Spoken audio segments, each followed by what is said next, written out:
Are your G, C and D chords sounding a little bit boring? Maybe your rhythms are dominated by down strums with the occasional up when you're feeling more adventurous. Don't worry, we've all been there. I call this the campfire prisoner strum, and it can start to sound as flat as a pancake if that's the only choice you've got. I'm going to show you 3 simple ideas that will take these 3 chords that you already know and inject them with a bit of life and personality. It may even convince you and the people you live with that you sound good, and that is half the battle.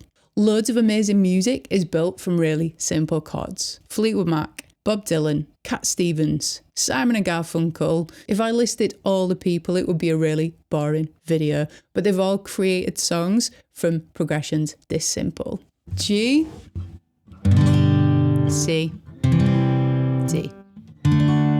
The trick isn't learning more chords, it's about taking the ones you have and making them move a bit. We start with a basic foundation. This is what we're going to breathe life into, with a down, down, up rhythm for each chord.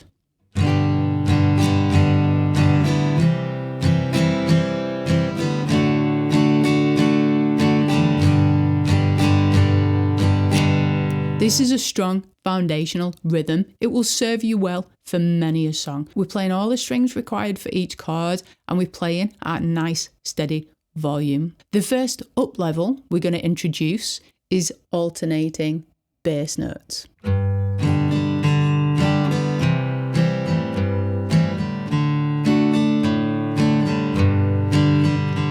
Think Dolly Parton, Johnny Cash, you get the idea. It gives us a bit of bounce and a bit of colour. Starting with the G chord, we play the E string, then we jump to the G, B and E strings, we play a light down up, then we play the D string and return to the G, B, E for another light down up. Rinse and repeat. 1, 2, 3, 4. Moving on to the C, it's the same principle with the strumming hand, but the fretting hand has to move the 3rd finger from the 3rd fret of the A string to the 3rd fret of the G to get the alternating root note, 5th bass note. So we're playing down on the A string, light down up again on the G, B, E, bringing the ring finger up to the E string 3rd fret and picking that down upon the high strings.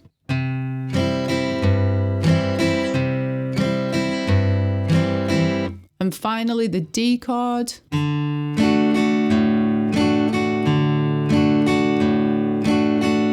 Open D, down upon the high strings, open A, down upon the high strings. So we've got D, root note, A, 5th. We'll play these in one cycle at a nice pace. So when you're ready, play along. 1, 2, 3, 4.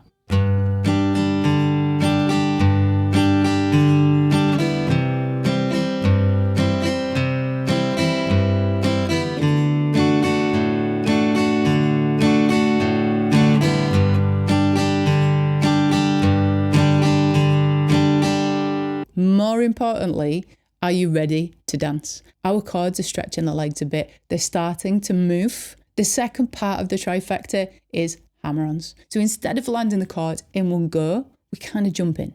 And it gives us an extra bit of rhythm.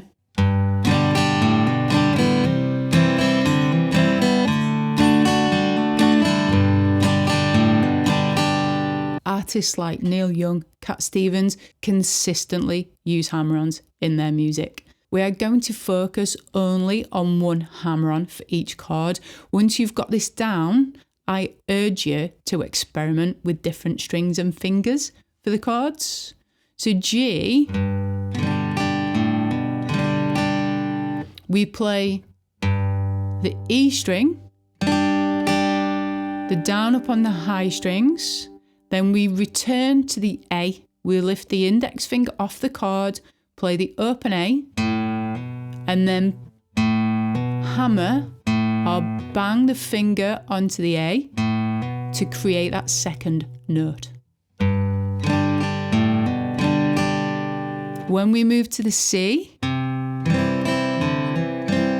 same pattern, different root note. So we play the first string is the A string, down upon the high strings, we return to the D string, lift the middle finger, play open D, and hammer the middle finger onto the second fret.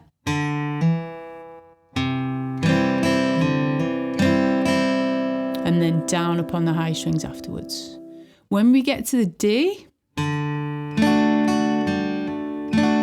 going to use the index finger in the chords to hammer on. So we've got D string, down upon the high strings, lift the index finger on the G, hammer it onto the second fret, down upon the high strings. Putting these together, play along with me. 2, 3, 4.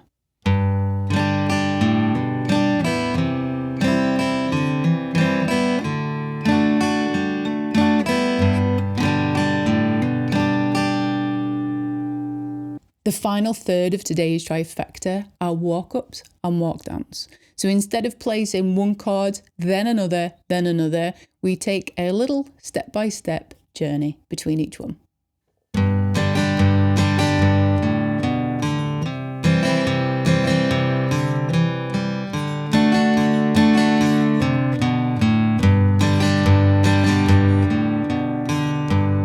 Song examples that use this technique run as diverse as Under the Bridge by Red Hot Chili Peppers, Simple Man by Lynyrd Skynyrd, Walk the Line by Johnny Cash. Depending what chords you're joining together, the journey you would take there would be different. So today's specific to G, going into C, going into D,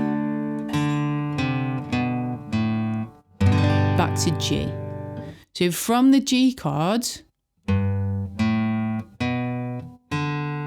we play the 3rd fret E, which is part of the chord. We play the open A, 2nd fret A, open D. So for the G, we're going to play E string strum, down up, E string strum, down up, and we fit it with the walk down like this.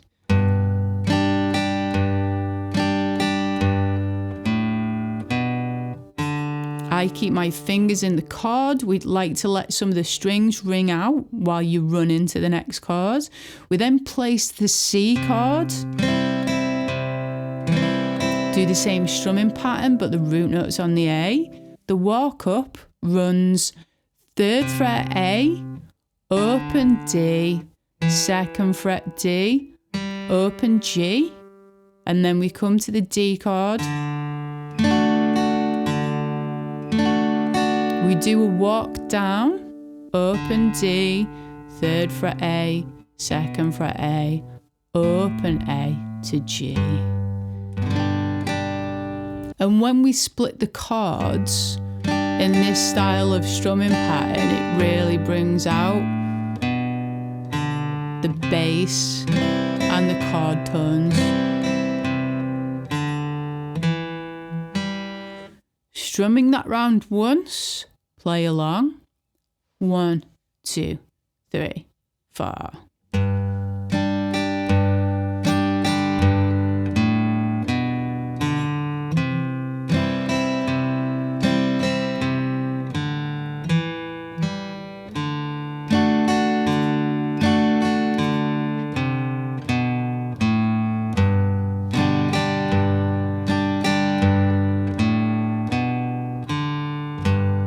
By doing this, your chords are no longer teleporting. They are actively going to visit each other. Now let's combine the trifecta and see what simple magic we can weave. We're going to start with a methodical progression. The first cycle plays the alternate bass lines, join straight onto the hammer-ons, join straight on to the walk up and walk downs.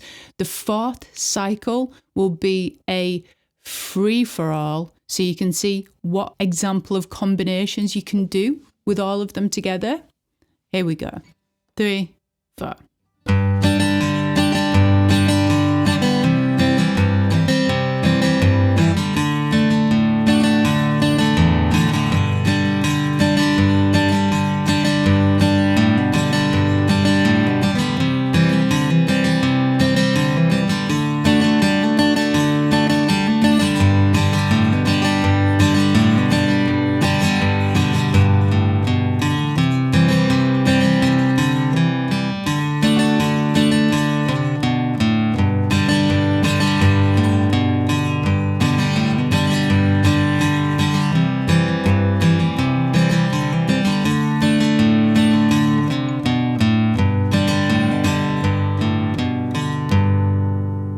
still only know 3 chords.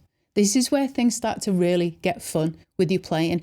Simple chords, open, simple strumming patterns, but we're adding a whole lot of depth. And when you start jamming with other people or wanting to layer up loops or record yourself, you can really start to let the music breathe. While we're on the G, C and D vibe, in this lesson, we explore songs that use G, C and D chords and their different strumming patterns. I will see you next time.